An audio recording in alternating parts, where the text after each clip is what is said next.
In this first session, I'd like to explain why I think formative assessment should be a priority for every school. As you can see from the second slide, raising achievement matters. It matters for individuals and for society. For individuals with higher levels of education, you will earn more money, you'll be healthier, and you will actually live longer. Now, obviously doing that research takes quite a while, but the latest estimates we have are that 1 extra year in school adds 1.7 years to life. The benefits for society are just as great. With high levels of education, you get lower criminal justice costs, lower healthcare costs, and increased economic growth. The Organization for Economic Cooperation and Development, the OECD, every 3 years does a test across developed countries, and the score is reported in a way that the international average is 500, and the high-performing countries score around 550. If Australia could raise its score on this test by 25 points, Australia does quite well already, but if it could increase its score by another 25 points, the net present value of that to the Australian economy would be 2.5 trillion Australian dollars. So the benefits to individuals and to societies of increasing educational achievement are extraordinary. But we also need to be aware that the world of work is changing in surprising ways. Labour economists routinely classify jobs into 5 categories, and slide 3 shows the categories. So it's routine manual, non-routine manual, routine cognitive, complex communication, and expert thinking and problem solving. So in those 5 categories are all the kinds of jobs that people generally do. The interesting thing is which of those kinds of jobs is disappearing most rapidly. So spend a minute talking to a neighbour about what you think is the fastest disappearing category of job.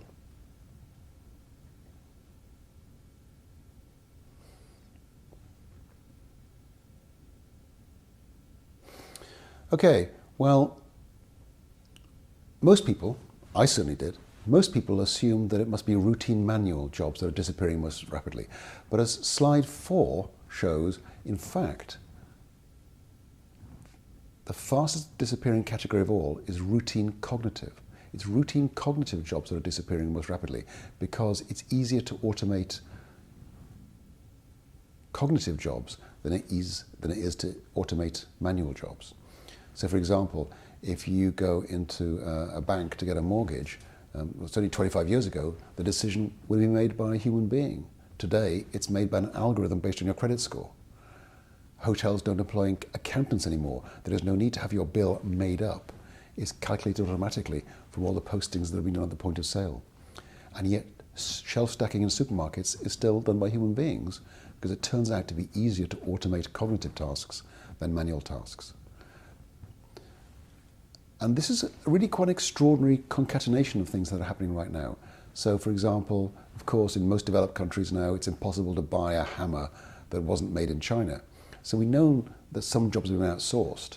But what's extraordinary is that technology is changing the kinds of jobs that have been outsourced. So slide 5 details some important trends in the economies of developed countries. There are skilled and unskilled jobs, and there are some jobs that are probably offshoreable and some jobs that probably can't be offshored. So we used to think that it was only low-skilled jobs that got offshored, but of course now many companies have based call centres in India, so we know that call centres can be offshored. But quite surprisingly, so can radiography. If you have a car accident in Manhattan at 3 o'clock in the morning, the chances are your x-rays will be seen by a radiographer in Bangalore, which I think is good news because they're likely to be awake. But at least certain jobs must be safe, mustn't they? Like being a surgeon, surely that job can't be offshored. Well, not quite so clear because it's now 10 years since the first transatlantic telesurgery operation. In 2001, 2 doctors in New York performed an operation on a 68-year-old woman in Strasbourg, 3,800 miles away, using robotic scalpels. So what's extraordinary about the world that we're preparing our young people for is that we cannot imagine it. as Niels Bohr, the physicist, once said, prediction is hard, especially about the future. And so we need to radically re-engineer our schools because we have no idea what our students need to know going into this impossibly complex world of the 21st century.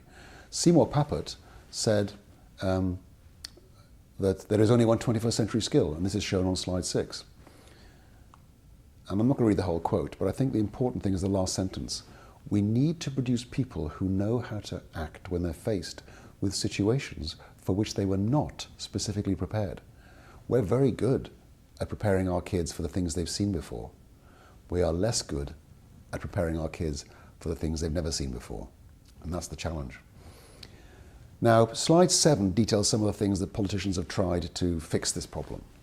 We know that education is terribly important. We know that education improves outcomes for young people, it improves productivity. So what's the solution? Well, in many countries, it's smaller high schools.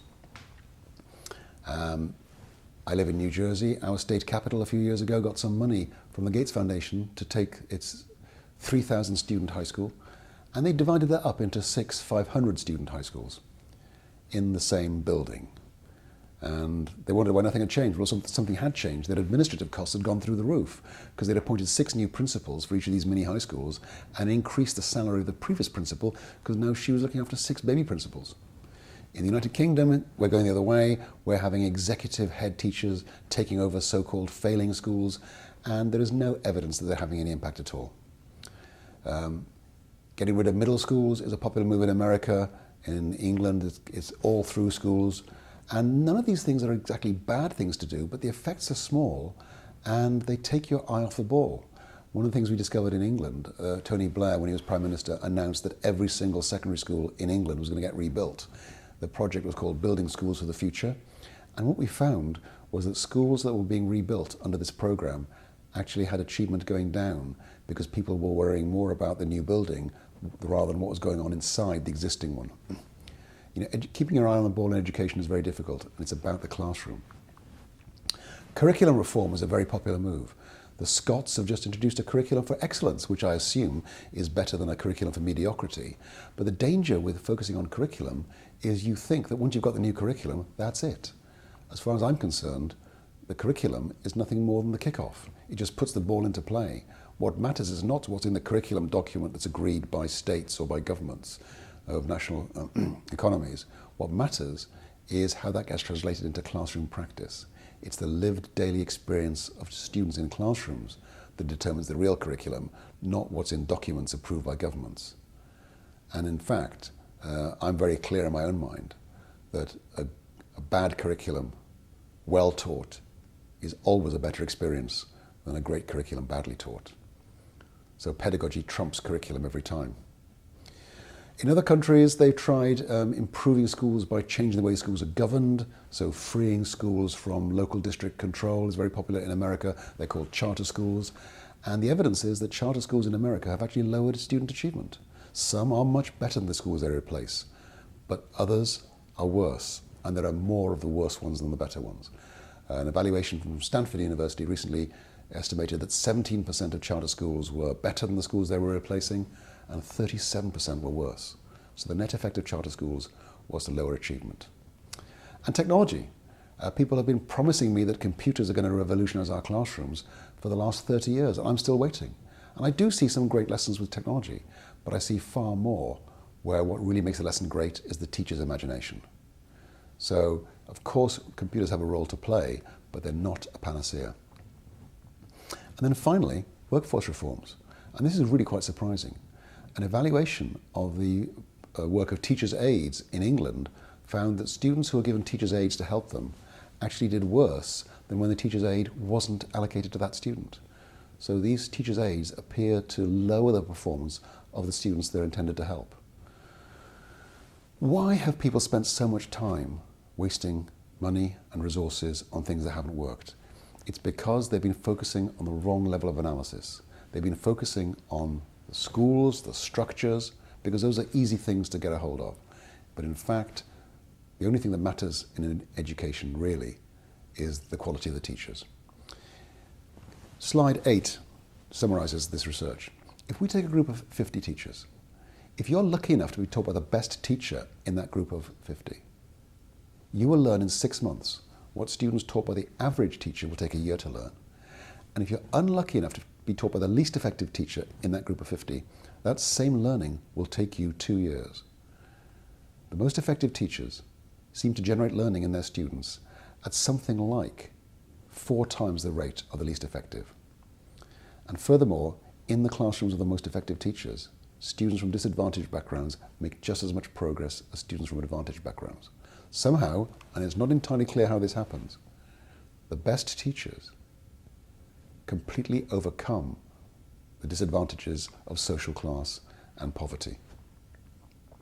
So this gives us a classic labour force issue. We have 2 choices. We can either replace existing teachers with better ones, or we can help existing teachers become even more effective. So, should we try to replace existing teachers with better ones?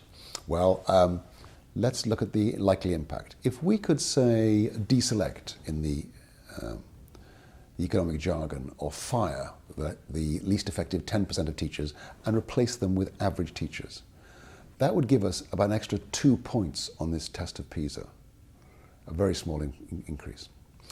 Let's say we could raise the bar for entry into the profession. So we raise the bar so in the future only the best 2/3 of the people we're currently recruiting ever get to be teachers. That would give us something like 5 points on PISA, but that benefit would take 30 years to materialise, because for 30 years there'd still be people who'd got in before the bar was raised. A lot of attention, particularly in the US, has focused on the idea of merit pay. Merit pay for teachers. Surely the best thing to do is to give people bonuses for being teachers. There are 2 problems with this. One is it can't be done fairly, and the second is it doesn't work. Why can't it be done fairly? Well, let's say we decide to go crazy over testing and start testing our kids every single year. So we test them at the end of year 2, year 3, year 4, year 5, year 6, and we see that in this school, the kids made more progress in mathematics in year 4 than they did in any other year. Does that teacher deserve a bonus? Well, maybe, but maybe the reason for that increase of achievement in year 4 was because of the year 3 teacher, who spent lots of time on problem solving and resilience and autonomy. And because she spent all that time on investing in those lifelong important skills, she doesn't finish all the stuff the kids need to cover to do well on the year 3 test. And the teacher who teaches them the following year looks great, even though he's not very good. And in fact, the latest work from economists has shown that good teachers benefit students for at least 2 years after they stop teaching them. So the teachers who come after that teacher look good, not because they're any good themselves, but because they are building on somebody else's foundations. So performance-related pay for teachers is impossible to do fairly. It also doesn't work. Last year, in the state of Tennessee, in America, they tried a bonus pay for teachers scheme where teachers were divided into 2 groups at random. Half of them were paid as normal, and half of them were promised a bonus of $15,000 if their kids met certain targets on tests. Now, I think $15,000 is enough to get people's attention. And so the experiment ran for a year, and at the end of the year, they looked at these kids' test scores. Not only had they not reached the targets, there wasn't any significant difference at all between the kids taught by ordinary teachers and the kids taught by teachers promised bonuses. And when you think about it, why should we be surprised by this? Because the logic of bonus pay for teachers is quite odd. Are there really teachers out there saying, well, I have this secret method of teaching fractions, but I'm not going to use it until they pay me more money? No, my experience is that every teacher is trying everything they can think of to get kids to spell, to punctuate, to add fractions, and to balance chemical equations. There's another reason to think that performance-related pay is actually harmful, and that is from the research of motivation. The research on motivation shows that for low complexity, low creativity tasks, extrinsic rewards can actually boost performance. So if I need a pile of boxes moved from one room to another, if I say to people there's a $20 bonus in it for you if you get it done by lunchtime, then that bonus may well improve performance. But in high complexity, high creativity tasks, offering people rewards for performance actually makes their performance worse. And teaching is undoubtedly a high creativity, high complexity task. So offering people performance rewards that are contingent on their performance is likely to lower achievement in teaching. So slide 11 summarizes where we are. We have to improve the effectiveness of existing teachers. What I sometimes call the love the one you're with strategy. It can be done provided we focus relentlessly on the things that make a difference to young people. And that's where the research evidence is so important. And we'll talk about that in the next presentation.